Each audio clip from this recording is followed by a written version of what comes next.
Morag Rabotai, Boker Tov. On va commencer le cours aujourd'hui avec deux petites belles histoires. Et après, on verra la morale qui sort de ces histoires-là. La première, c'est l'histoire qui s'est passée en Israël. C'était la période des examens dans les yeshivot. Vous savez, Rabotai, alors les Bahurim, alors il y a ce qu'on appelle Yeshiva Ktana, Yeshiva Gdola. Et pour passer donc d'une, comme on dit, le collège, bon, il y a le primaire, collège, lycée, le roulé. Et alors, on parle d'un jeune garçon que lui, il a fini la Yeshiva Ktana et il devait passer à la Yeshiva Gdola et il devait passer un examen. Alors, il est parti vers sa Yeshiva en passant, il passe à côté d'une synagogue, il entend des prières. Il a vu la synagogue, elle était pleine. Il entrait à l'intérieur, il s'est intéressé pour savoir qu'est-ce qui se passe, ils lui ont dit, il y a quelqu'un qui est gravement malade et toute la communauté est en train de prier pour lui. Il a vu que c'était vraiment quelque chose de très grave, ça l'a énormément touché. Alors il s'est dit que lui aussi, il veut faire part de ces gens-là et essayer de faire quelque chose pour que Bezat Hashem, ce malade, il se rétablit très vite. Il a commencé à réfléchir. Il a dit, bon, moi aussi je ferai du télim, je ferai des prières, mais il faut que je fasse quelque chose qui me fait mal. Alors lui, c'était un bahour, un jeune homme très brillant. Il sait que Bezat Hashem, il va passer l'examen, il va avoir une très bonne note et il passera sans problème donc à la Yeshiva Gdola. Il a levé ses yeux vers Akadosh Baruch Hu. Il a dit, Ribon Ha'olamim, Hashem, tu sais très bien combien j'attends avec impatience qu'on m'annonce cette bonne nouvelle que je vais pouvoir entrer dans la Yeshiva Gdola. Aujourd'hui, je vais passer un examen. Normalement, les résultats, c'est dans la journée. Alors maintenant, moi, pour que je puisse aider, pour donner un peu de mérite à ce malade, je te demande de me faire souffrir. Et au lieu qu'on me donne la réponse le jour même, qu'on me retarde ma réponse et on me laisse dans ce doute-là pour savoir si j'ai réussi dans mon examen ou j'ai pas réussi dans mon examen.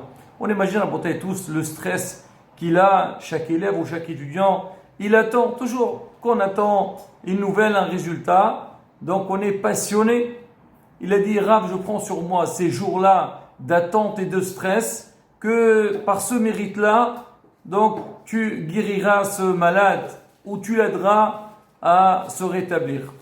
Et il est parti à la yeshiva, il a passé l'examen, mais vraiment, il a vu qu'il a fait d'une manière exceptionnelle et que normalement, il aura une très très bonne note.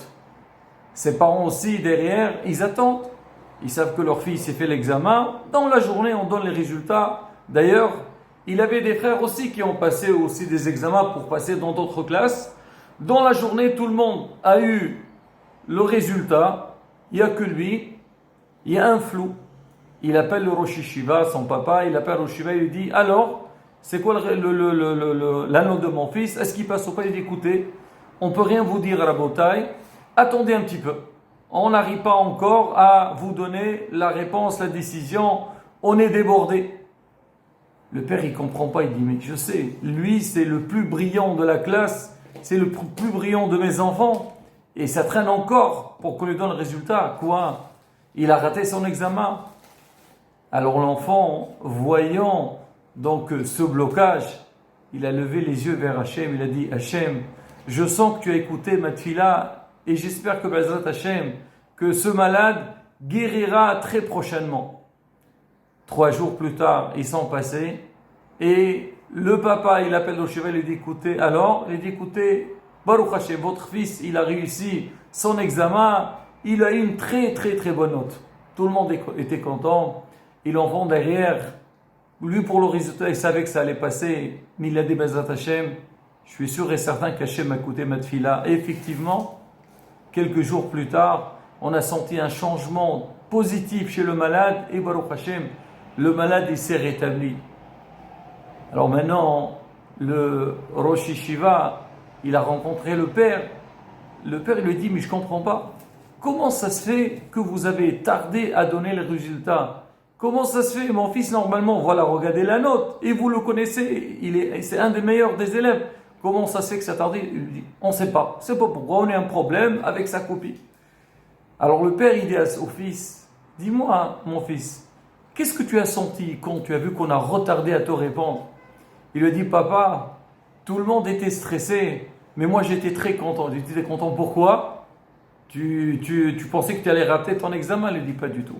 Il lui a raconté toute l'histoire. Ils sont partis ensemble chez le Shiva. Le Shiva, il lui a dit, sache-le, mon fils, l'effort que tu as fait et la demande que tu as fait à Kadosh Baruch Hu, elle a fait un grand travail dans le ciel.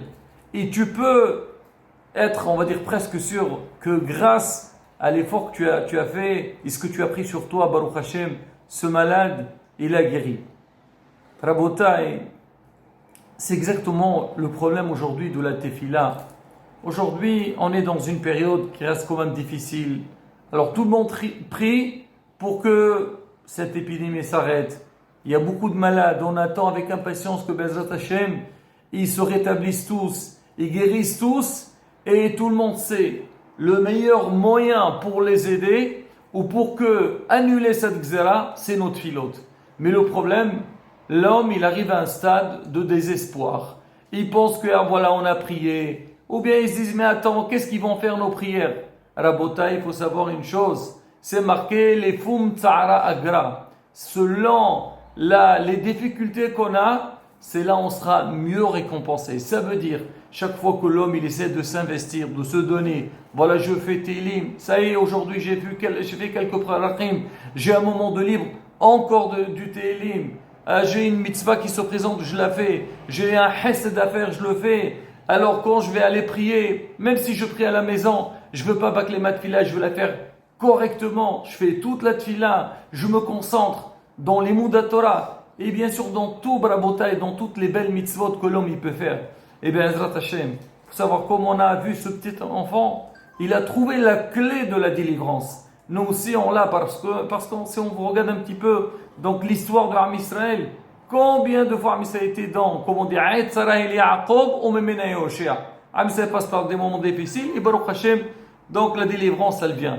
Nous aussi, on ne doit pas nous désespérer. On doit continuer à prier. Même que beaucoup y parlent, voilà, on a attendu Mashiach, on nous a dit, il va venir à Pessah, il n'est pas venu.